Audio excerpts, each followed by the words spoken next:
so to speak, you try and figure out how to prime the pump of information. Sort of, yeah. I mean, what do you mean by priming the pump of information? If people are reluctant. If people are reluctant to talk to you, you have Right. to figure out a way to get them to talk. Well, are we talking about an interrogation or an interview? I mean, they're two separate aspects of the process. Okay, so in your mind, you need to interview before you interrogate. Correct. Always? Usually. Usually. Yeah, I mean, it's always good to get some information in a non-confrontational situation before diving in to an interrogation. It's just, you never know what will happen in an interrogation. Someone may just stop talking to you. So it's better to start out with a non-confrontational interview, get as much information as you can from this individual, and then decide if you need to follow up and get more information before you try an interrogation, or you move into it immediately. So It just kind of depends. So the concern is that they might stop talking to you. Yes. And so if there is a sense that this might be a person of that inkling or that inclination, then you try and soft sell it, build rapport, that sort of thing. Well, you try to do that with everybody you talk to. You want people to talk. You want people to give you information. You don't want to scare them off or convince them too early on that they shouldn't talk to you.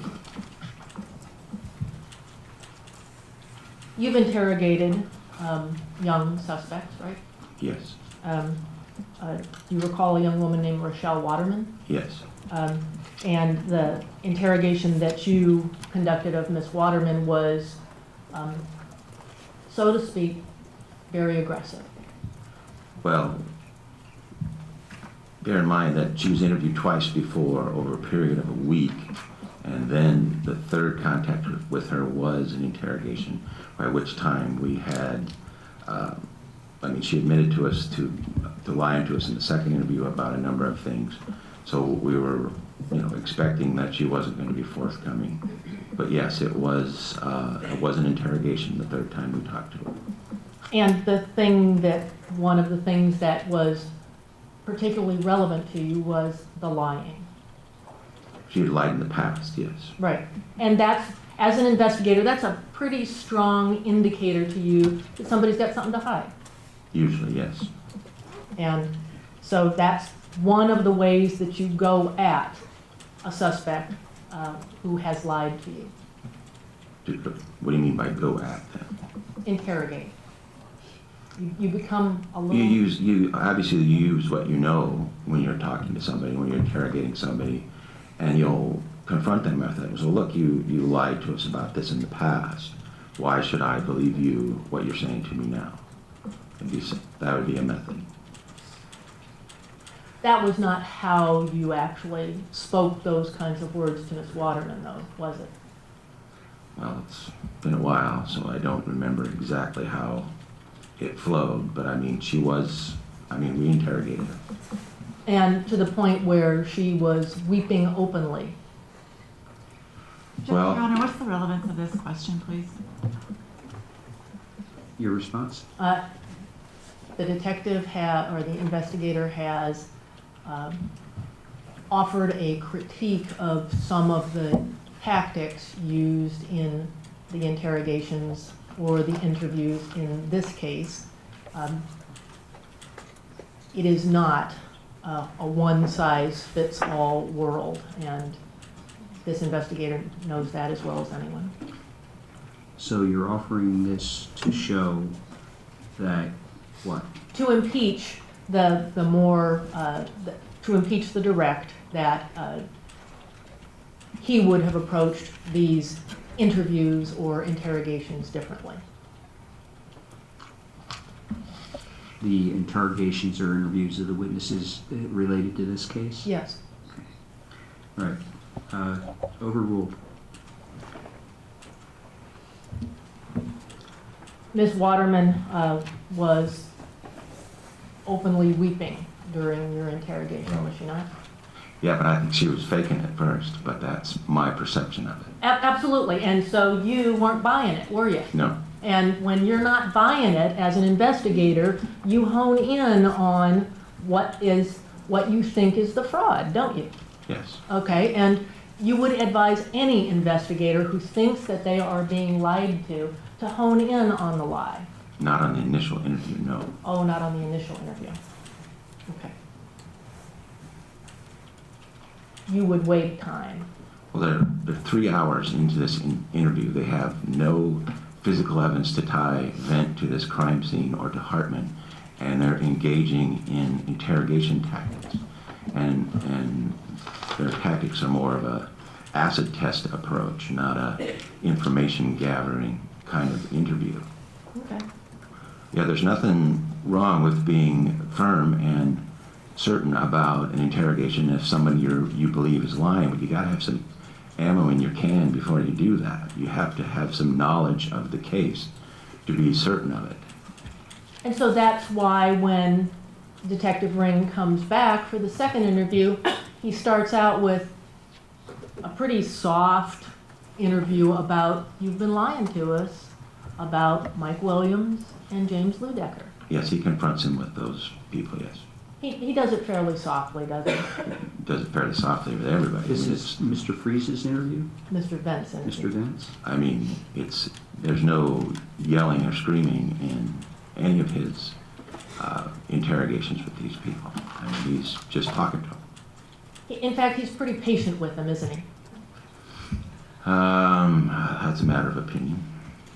I don't think so. You don't think he was patient? No. People are swearing at him and pounding the table and, Well, I disagree. okay. I believe he was, like I said, he was taking a acid test approach. He was just being persistent with people, with his belief that they were involved. With his belief that they were lying to him. Yes. Okay. For example, he wasn't buying that Mr. Vent couldn't remember things, was he? He wasn't, no. Okay. And so he pressed him. He what? He pressed him. Which interview are we talking about? There were 3. Second one now, or? First one. And the first one is a lot about the I don't remember stuff, right? Yes. Okay. By the second interview, Mr. Vent is admitting being involved. He's making more admissions, yes.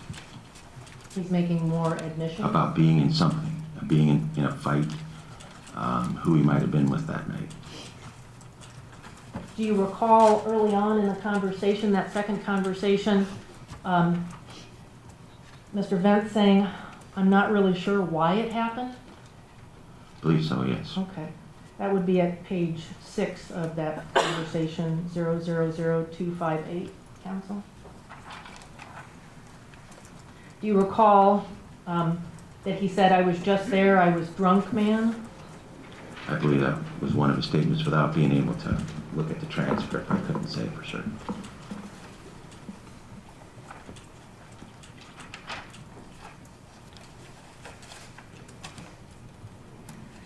I'm sorry, I didn't hear the last statement that you asked the witness about. I was just there, I was drunk, man. Okay, thank you. Do you recall Mr. Vent saying in that same conversation, that same interview at 000281?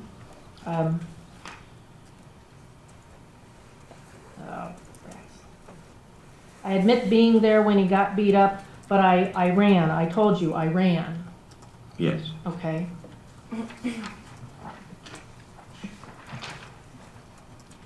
And then at the conclusion or on the last page of that conversation, him saying, they were just hollering at him. They were just drunk. You remember that? Yes.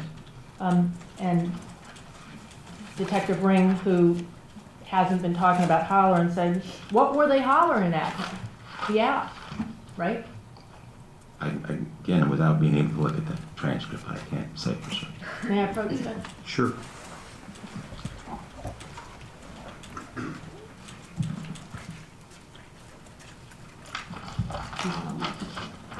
This is the second one?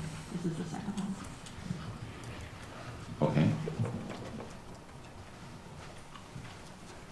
Okay, Okay, does that refresh your recollection? yes. Okay, so, when Detective Ring asked, so what were they hollering? Mr. Bent's response was they were just being rowdy, right? Yes. And what were they saying? He says something inaudible, drunk. They weren't saying nothing, they were just drunk, they were wound up. I don't know, man, I just left, right? Mhm. Is that a yes? Yes. And there is actually corroboration of that statement in the testimony of witness Melanie Durham, isn't there? That there was yelling going on? That there at was night and hollering. Yes, but in that particular interview, he's not making it very clear where this is occurring. Are we talking about the Alaska Motor Inn incident? Are we talking about 9th and Barnett? Oh, okay, so you think there's some ambiguity in this conversation? Yes, there Oh. certainly was in the first interview. In the first interview, sure. In the second interview, they're only talking about 9th and Barnett, aren't they? Well, Detective Ring is talking about 9th and Barnett, but Oh. Okay, we're gonna hear these conversations. You don't remember that there was an admission to hollering while they beat up this kid? from who? From Mr. Vent. Yes, he talked about yelling going on. And there was corroboration of that hollering by ear witness Melanie Durham during the trials, right? Yes, She was a resident at Wicca, the shelter that was one house removed from that corner, right? yes, And she described that there was hollering, but no real words, just sort of drunken hollering, right? she couldn't distinguish any words, yes. She couldn't from the hollerers, right? Yes, She could hear words from the younger victim of the hollerers, right? yeah, I think she heard something like "help me" or something like along those lines, yes.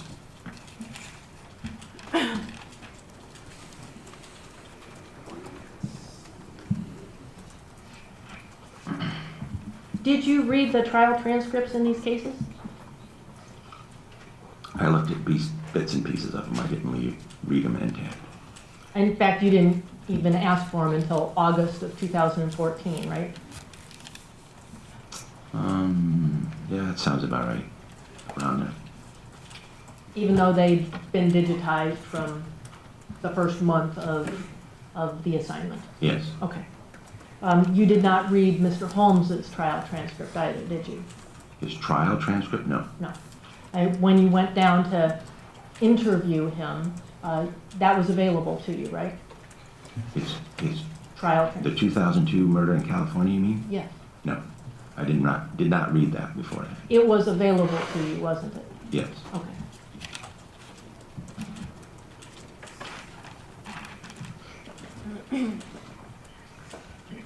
You indicated that you spoke to about 50 people during the course of the investigation. around that, yes.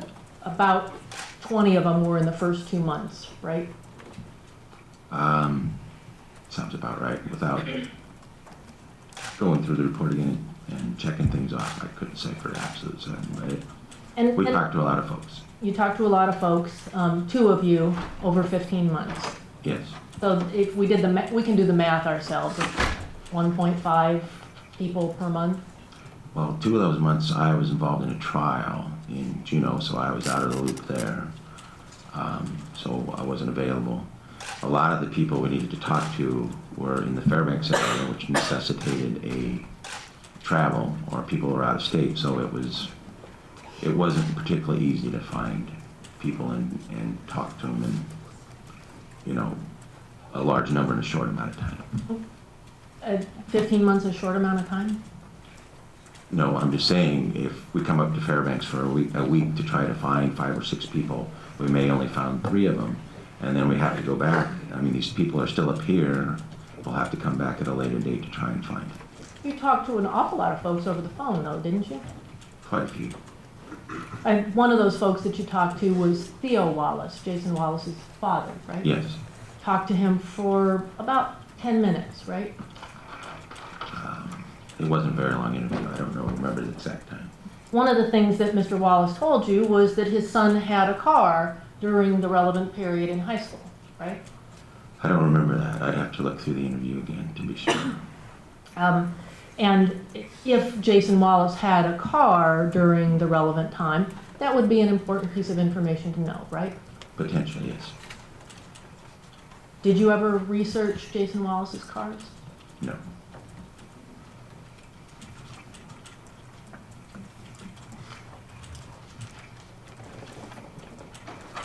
Did you research Marvin Roberts' cars?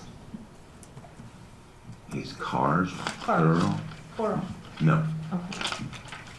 Do you know if he had a light gray Ford Tempo in the weeks or months before the Hartman homicide? No, I don't know that. Okay.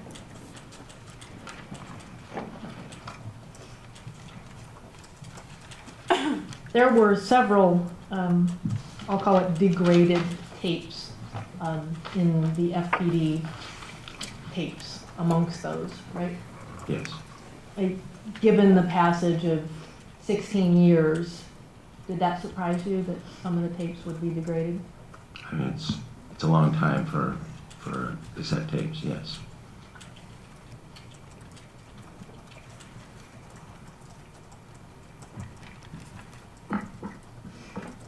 When we listen to the longer version, the more complete version of tape 165, the Arlo Olson interview, could you hear any of the words that were being spoken?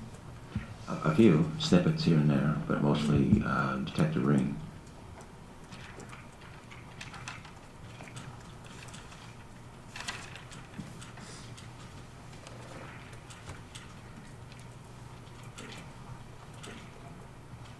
Your recollection is that the Torquato memo was inside a banker box of case materials? Yes. Okay.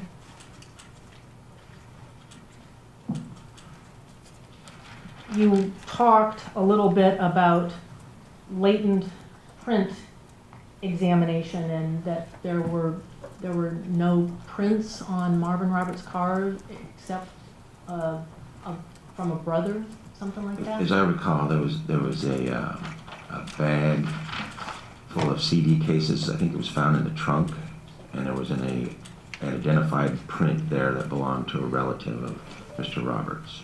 I thought I heard you say that there were no identified prints in the car. Is that correct? In the passenger compartment of the car? My recollection is no, they did not identify anybody. There were no identified prints in the car. There was I think there might have been one unidentified one. One unidentified one? Yes, it did not come back to Roberts P's freezer vent. So you think that the rest of the fingerprints were identified? How many fingerprints do you recall? Let me back up one more step. Mm-hmm. Who's Turner Pippin? He works for the State Crime Lab. What was his job in the original 1997 investigation? He and another person from the crime lab, Alice Ficcaro, processed Vent's car, or not Vent, Robert's car. So they came up to Fairbanks from Anchorage to conduct that part of the crime scene investigation, so to speak. Yes, they processed the car. And in order to do that, they had to have a search warrant to process the car, right? Yes, And in a search warrant, only those things which the court authorizes can be seized out of the car, right? correct. And in this case, you said, I think on direct testimony, that there were some things that were left in the car that hadn't been seized, right? Yes, It sounded like you were being a little bit judgmental, that they should have seized but didn't seize type of stuff. well, I mean, if you, during the course of a search, you find something that isn't in the search warrant, that you think is of value, then you back out and either modify the search warrant or get another search warrant and collect everything. And did Turner Pippin or Alice Vaccaro do that? It's not their job to get search warrants. It's I believe Detective Brown was overseeing them during the search of the car. You weren't there, right? No, And do you recollect whether Turner Pippin had unidentified prints in this car? I'd have to look at the report to make sure, absolutely certain, but as I recall, none of the prints found in the car came back to the Ford. Even though it was Marvin Roberts' car? Correct.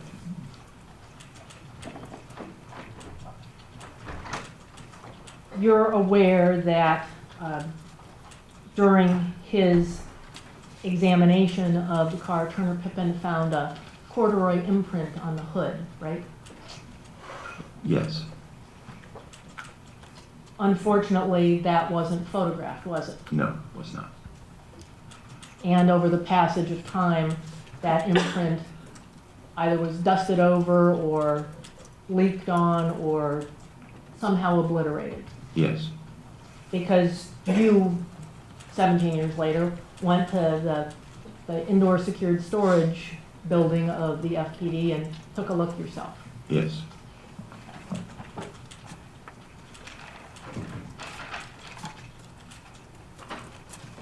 Can you remind the court what kind of pants John Hartman was wearing the night that he was assaulted? Those blue corduroy pants. And those blue corduroy pants ended up having a significant dust scuff on one of the hips, didn't it? Yeah, there was dust on them.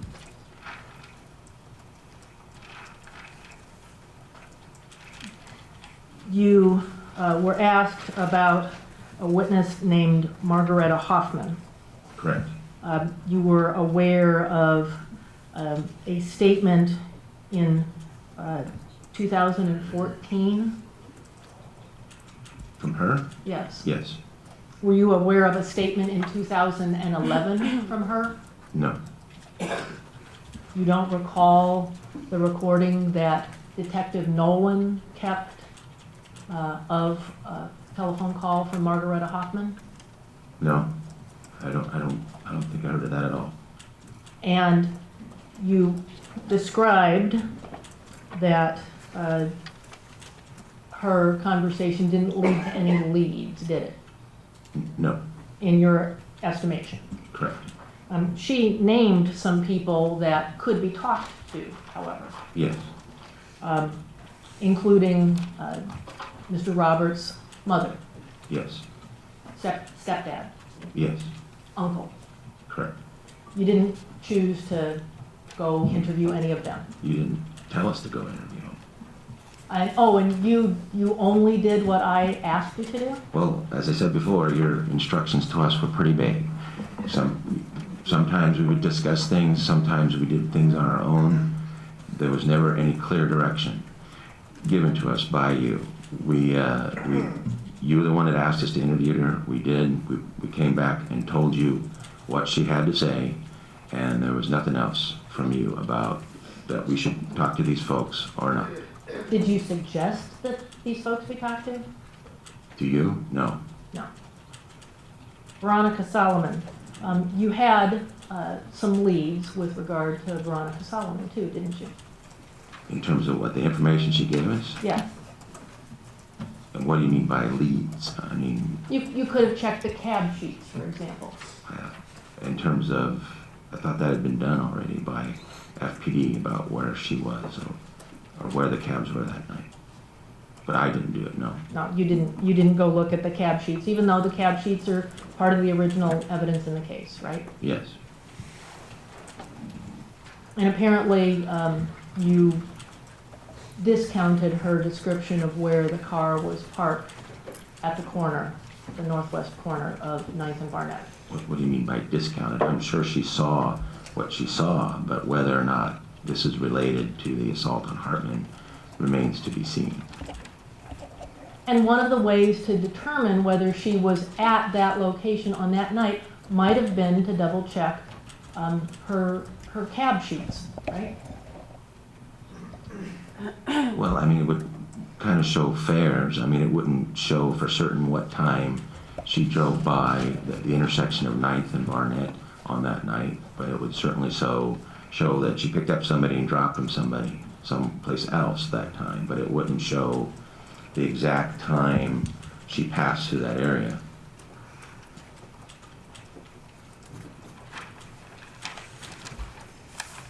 I'm not sure that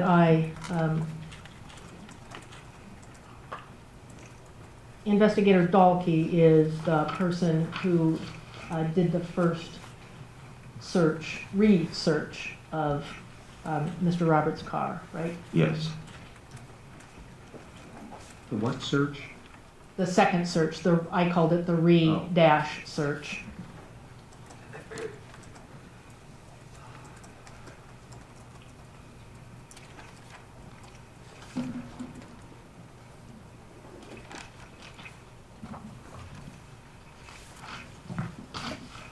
I assume that you agree with the principal, Investigator McPherrron, that the testimony of witnesses at a trial is evidence, right?